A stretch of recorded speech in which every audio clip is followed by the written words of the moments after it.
హరీష్ రావు మేము అక్కడ జరుగుతున్న వాటిని చూసి రావాల్సిన అవసరం ఉందని చెప్పి అడిగితే ఈరోజు పర్మిషన్ ఇచ్చి అక్కడికి పంపించడం జరిగింది టీఆర్ఎస్/బీఆర్ఎస్ నాయకులు. కానీ అక్కడికి వెళ్లి రాజకీయాలు చేయడానికి పోయినట్టుగా మనకు కనబడుతుంది. మీరు గతంలో కాళేశ్వరం ప్యాకేజీలో ఇట్లనే టన్నెల్ కూలినప్పుడు ఎవరిని పోనీయలేదు. శ్రీశైలంలో పవర్ హౌస్ ఆ రోజు ఫెయిల్యూర్ అయిన రోజు రేవంత్ రెడ్డి గారిని నేరుగా పోనీయలేదు.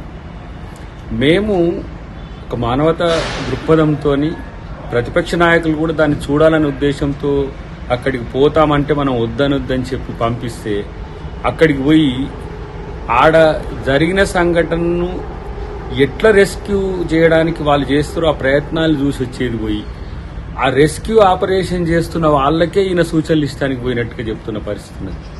ఎంత విడ్డూరం. రాజకీయ నాయకులుగా ఉంటే మంచిది.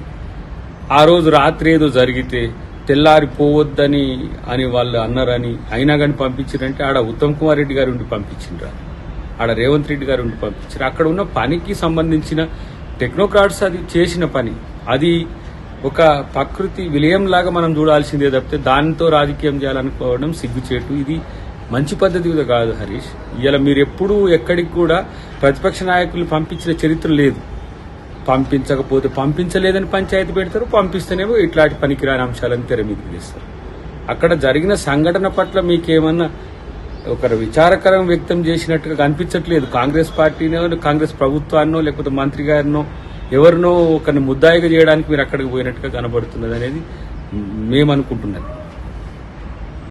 టీఆర్ఎస్ పరిపాలిస్తున్న క్రమంలో కాళేశ్వరంలో జరిగిన ఏదైతే టన్నెల్ కూల్చివేత సందర్భం కూడా ప్రాణ నష్టం జరిగింది. అప్పుడు ప్రాణ నష్టాన్ని ఏదో రాజకీయం చేయడానికి మేమేం పోవాలనుకోలే. అక్కడ జరిగిన సంఘటన ప్రతిపక్షాలుగా మేము చూడాలనే ఉద్దేశంతో అక్కడికి పోవాలన్న రోజు మీరు ఏ విధంగా రిస్ట్రిక్షన్స్ చేసిందనే విషయం ప్రజలందరికీ తెలుసు.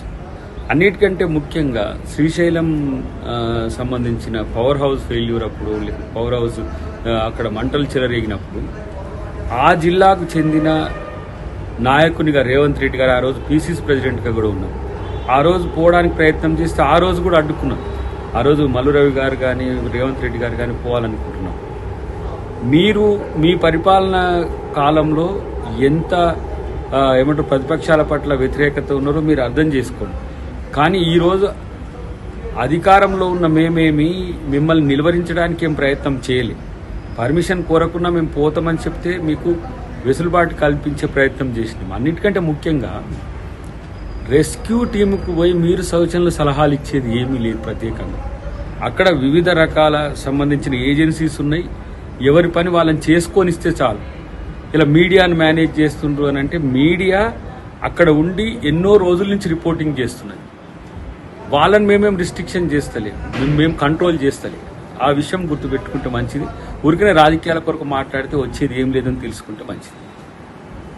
కాళేశ్వరంలో కన్నేపల్లి పంప్ హౌస్ మునిగినప్పుడు ఏం జరిగిందో మీకు తెలుసు కదా. మీకు చెప్పి ఆ ఉపద్రవం జరిగిందా? అక్కడ కూడా ఏమన్నా ప్రభుత్వము ఏమైనా చేసిందా? అది జరిగిన సంఘటన అక్కడ అనుకోకుండా వచ్చిన వరద. మరి ఆ రోజు మీరు పోనిచ్చింట కాళేశ్వరం దగ్గరికి?